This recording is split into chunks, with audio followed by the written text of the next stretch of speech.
Welcome everyone to our virtual curriculum night. My name is Jenny Serbin, and if you're looking for your son or daughter's 9th grade English class with Mrs. Serbin, then you are in the right place. I now have had the privilege of getting to know your child for 3 weeks now, and I look forward to the time that we get to meet in person. Tonight I'm going to go over with you a little bit about myself, my roles at Steele, my philosophy, and basically what we are going to be doing in class this term.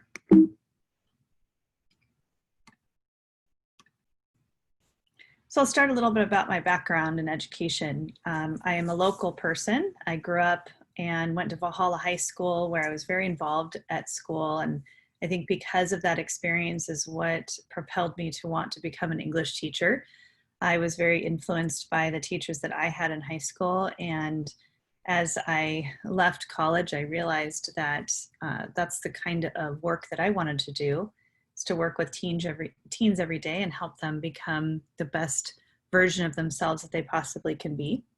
So after high school, I did get my Bachelor of Communications at USD, and I thought I wanted to go into marketing. So I tried that for a little while. I worked for Cox Communications, and then realized that I really did want to become a teacher. So I've got my master's in education in cross-cultural teaching and my teaching credential.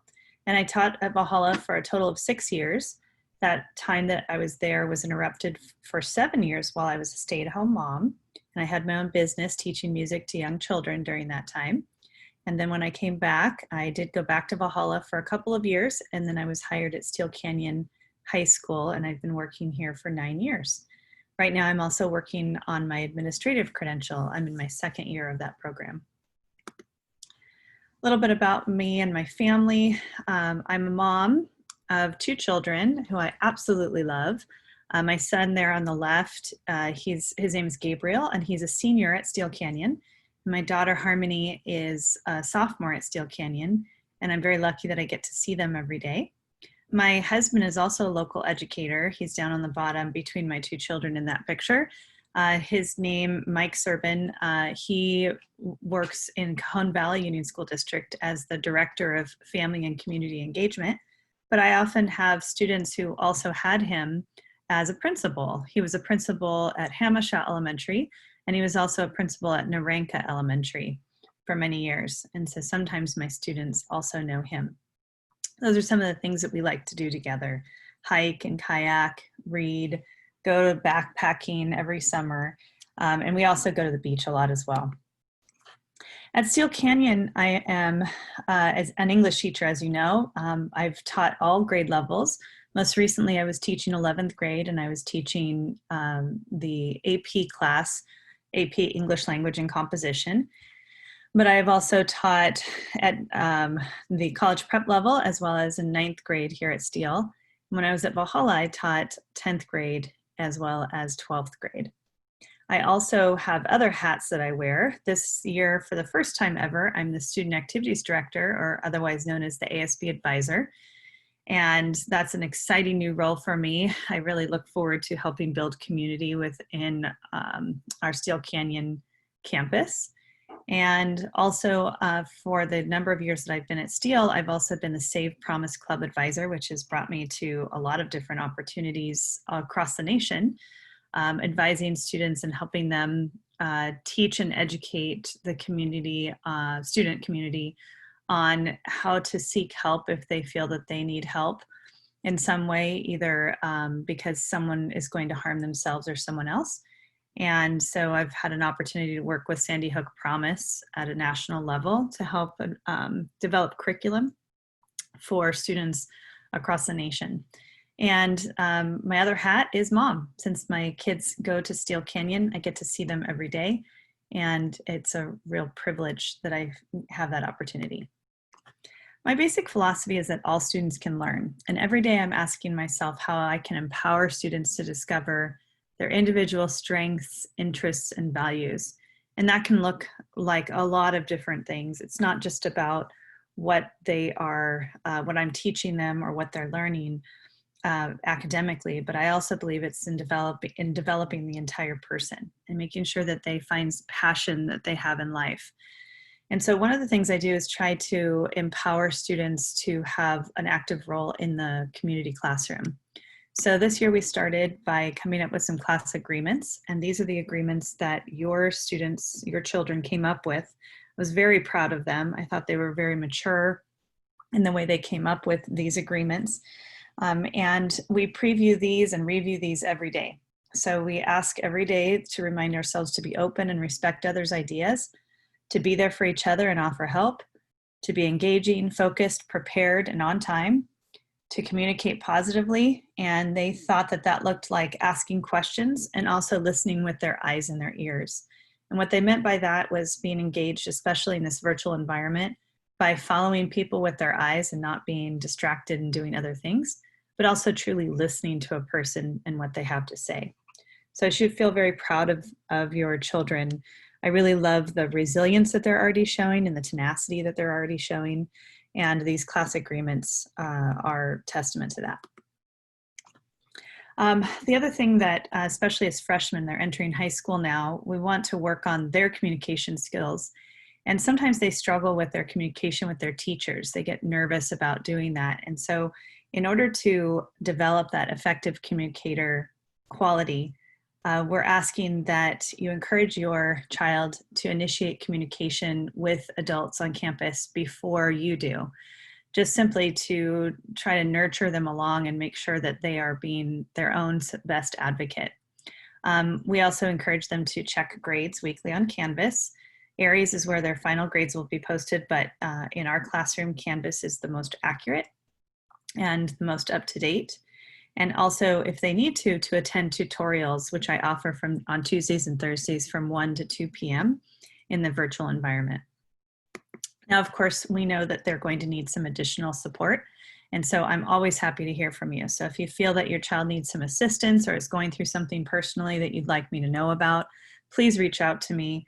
And you are welcome to check grades weekly on Canvas and send me an email whenever you would like to. I will get back to you within 2 business days. Often it's quicker than that, but I just wanted to give myself a little bit of grace there. Sometimes things are difficult in this virtual environment to get back to people. So let's talk a little bit about a class and the way things are positioned right now in this environment. So twice a week we have our virtual class, which is what we call synchronous learning, on Tuesdays and Thursdays from 11:30 a.m. to 12:30 p.m. And as we begin class, I start with a slide that looks like this. We go over what we're going to do for that day. This is from last Tuesday. We go over our class agreements, and then we talk about what independent practice is coming. So basically that's the work that they would be doing on their own. So like if you see that it says finish Zoom classwork, that's work that we would begin in class and they would need to finish on their own for independent practice. They had a Wednesday check-in. They were responsible for reading chapter 3 of Mice and Men and doing some vocab and questions. And then they were alerted that they would have a quiz this coming Thursday. Then they have the independent practice, which is 55% of their grade. I look at this as practice work for the final product. This is asynchronous right now in this environment. They turn it in and I provide them feedback in written form or through tutorial. And then their assessments are 45% of their grade, and those are both synchronous and asynchronous. So those include tests and quizzes. It includes essays that they will be writing in the future, as well as presentations that they will be doing. One of the things that you already know, because your student should have approached you about it, is that they have a choice between college prep or honors while staying within the same class. And so in the college prep program, everyone is enrolled in college prep unless they choose to do honors. And honors means that there will be provided differentiated work that will challenge their higher level thinking a little bit more. And sometimes it's extra work, but more often than not, it's different work. So if you haven't heard about that from them, you are welcome to ask them about that contract. I will be taking contracts through Friday of this week. One of the reasons that they do need to decide is that they will be held accountable for what we call competencies. So what that means is that we agree and promise to our students that before they move from their freshman year to their sophomore year, that they are writing at a certain competency level. And that equates to about a C- for college prep and about a B- for honors on that particular competency, which it would be an assessment.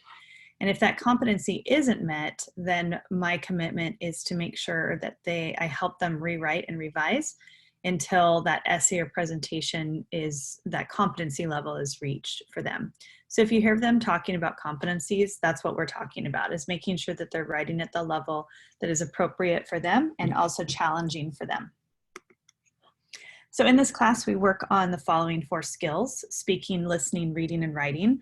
Specifically, we're working on argumentative writing and narrative writing in the English class, and they all follow the Common Core state standards.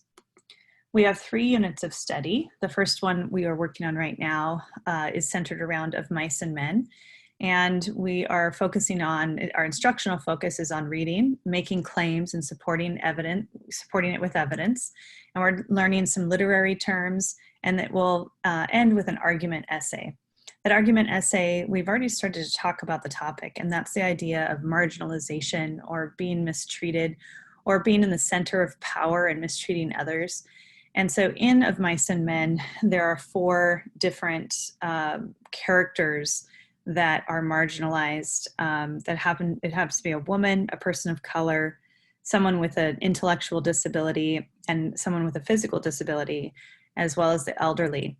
And so you may have heard your child talking about marginalization. We talked about how we see that happening in our world today. And we're connecting it back to the 1930s when Of Mice and Men was written. Next, we move on to the Odyssey. And the Odyssey, we will be focusing on how to annotate well. The Odyssey itself, the language is difficult, and so we'll help them through it through annotation. And we'll work on literary terms again.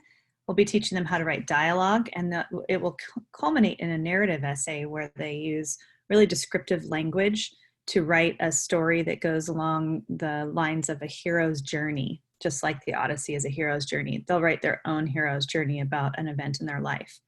Honors will be also reading To Kill a Mockingbird during that time and writing an essay on that. We also will have a period where we're working on literature circles, where the students get choice in what they're going to read. And our focus for literature circles is on paraphrasing. They'll again be writing claims. They'll be focusing on themes and different conflicts between the characters, and they will again write an argumentative essay. Honors will have a differentiated essay prompt than the college prep students, but they will both be writing 1 essay. So basically, I want to end by just saying that every day I'm trying to help students believe in themselves. And so I will give them often little tidbits that help them think about a growth mindset, like you can do hard things, and teaching the act of perseverance. What does it mean to persevere and not give up? Also, the idea of striving for progress, not perfection. I teach them or tell them right at the beginning that I am a dyslexic.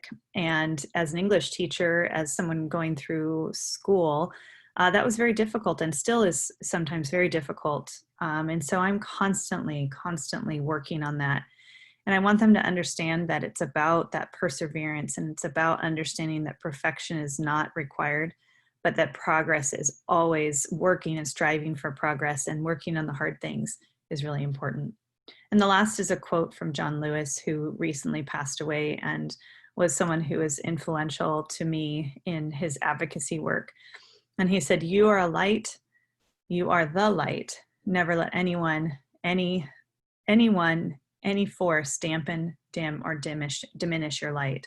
I even put that in my emails when I sign off, because he's been influential. And I believe that that's really what we need to empower our students to do, is to keep their passion and light alive. So I want to thank you very much for listening to my talk. If you ever want to reach out to me, there is my email, jserbin@schscougars.org. And I really look forward to getting to know your child even more and getting to know you when we return.